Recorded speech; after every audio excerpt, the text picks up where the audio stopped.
जय हिंद, नमस्कार। स्वागत है आपके अपने चैनल स्टैंड बीपीएससी में। मैं फिर से एक बार मज़ेदार वीडियो लेकर आ चुका हूं आप लोगों के लिए। बहुत ही इंपॉर्टेंट वीडियो है। आज का ब्रेकिंग न्यूज़ है दोस्तों कि 17 फर्जी शिक्षकों को हो गई जेल।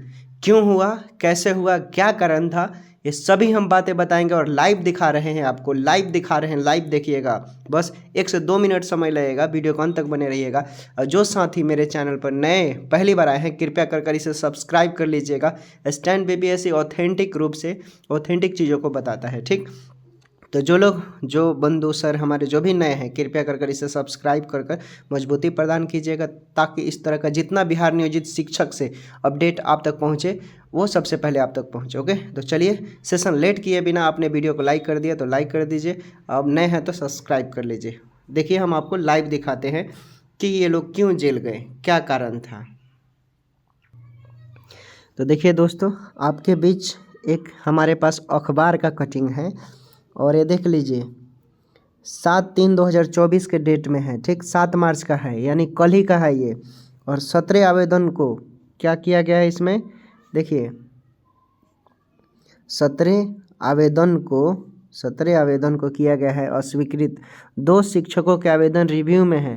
थंब इम्प्रेशन और बायोमेट्रिक मिलान के लिए डीओ मतलब डिस्ट्रिक्ट एजुकेशन अफसर कार्यालय को भेज दिए गए हैं, ठीक है।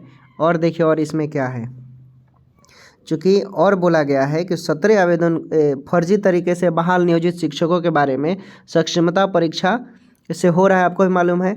और देखिए, 7,724 नियोजित शिक्षकों में मात्र कितने आवेदन किए हैं, 4,697 लोग किए हैं।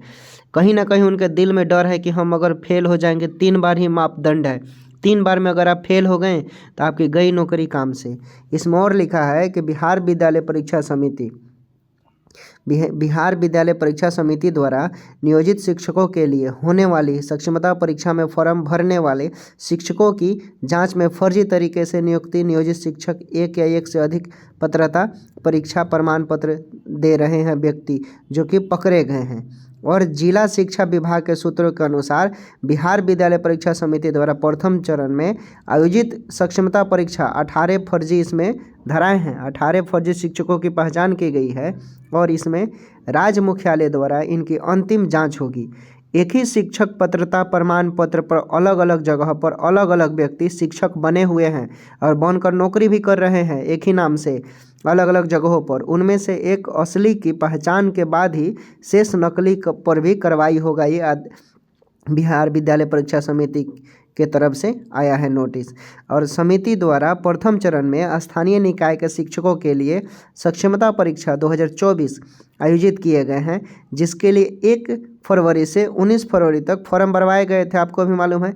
और 26 फरवरी से 6 मार्च तक ऑनलाइन परीक्षा की व्यवस्था राज्य के 9 जिलों में स्थित कंप्यूटर केंद्र पर की गई थी और प्रत्येक पाली में 2.5 घंटे की निर्धारित की गई थी। उसमें देखिए, इसमें जो दिया है आपका कि 2,841 एडमी कार्ड डाउनलोड किए गए हैं और 1,654 एडमी कार्ड अपलोड किए गए हैं। देख लीजिए, 2,831 एडमी कार्ड डाउनलोड किए गए हैं और 1,624 एडमी कार्ड अपलोड हुए। और समिति की ओर से दो मशीन ऑपरेटर कार्यालय को भेजे गए हैं। देखिए, 2 मशीन ऑपरेटर कार्यालय को भेजे गए हैं। और विद्यालय परीक्षा समिति का फर्जी नियोजित शिक्षकों के प्रति आदेश का अलग से ये कहा गया है कि 5 मार्च 2024 मंगलवार को स्थानीय निकाय शिक्षकों के हेतु जो परीक्षा 2024 के उसमें सम्मिलित अभ्यर्थी का थंब इम्प्रेशन और ऑन बायोमेट्रिक मिलान करने के संबंध में सभी जिला शिक्षा पदाधिकारी और सभी जिला कार्यक्रम पदाधिकारी को स्थापना को पत्र जारी करने के साथ 2 मशीन ऑपरेटर सहित 2 महीने के लिए कार्यालय को भेज दिया गया है। अगर इस तरह की कोई भी कार्रवाई होता है, पकड़ा जाता है, तो जल्द ही उन लोगों पर 1 से अधिक जितने लोग मिलेंगे, खैर तो 17 लोगों को सूचित कर दिया गया है। और देखिए, इसमें 40% शिक्षकों ने ही किया आवेदन, 40% शिक्षक ही आवेदन किए हैं। बाकी लोग कहीं ना कहीं उनके दिल में डर है कि हम तो पढ़ाई लिखाई किए नहीं हैं और मुखिया बहाली के द्वारा आए हैं तो क्या होगा। तो इसमें तो थोड़ा सा मुश्किल होगा भाई। और और पढ़कर सुना देते हैं कि जिले में सक्षमता परीक्षा के लिए कुल 7,724 नियोजित शिक्षकों में से मात्र 4,000, ये तो मैंने बता दिया। और देखिए एक और बात, शिक्षकों की सक्षमता परीक्षा की प्रक्रिया में क्या क्या कुछ होगा। शिक्षक अभ्यर्थी का 3 बार थंब इम्प्रेशन और ऑन बायोमेट्रिक मिलान होना है और परीक्षा के दौरान एक थंब इम्प्रेशन देना होगा। और परीक्षा के बाद मूल प्रवेश पत्र शिक्षक अभ्यर्थी डीपीओ स्थापना को सौंपेंगे और डीपीओ अभ्यर्थी का थंब इम्प्रेशन और ऑन बायोमेट्रिक मिलान करेंगे।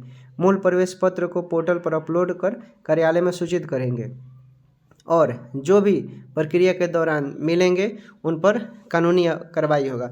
चूँकि बात सही है, जो भी बिहार की जो शिक्षा कानून है, शिक्षा से जुड़ी हुई चीज़ें हैं, वो शिक्षा में सुधार लाने के लिए इस तरह कर रहे हैं, ताकि मान लीजिए बहुत सारे ऐसे स्कूल हैं जिसमें शिक्षक लोग हैं जिनको बहुत कुछ नहीं आता, क्योंकि उनको मालूम है और पूरा बिहार जानता है, और आप जो लोग वीडियो देख रहे हैं उनको भी मालूम है कि कैसे फर्जी तरीके से बहाली की गई, कितना गलत तरीके से इसका प्रयोग हुआ, पैसे के दौलत पे क्या क्या इस तरह का सुनने को मिलता है।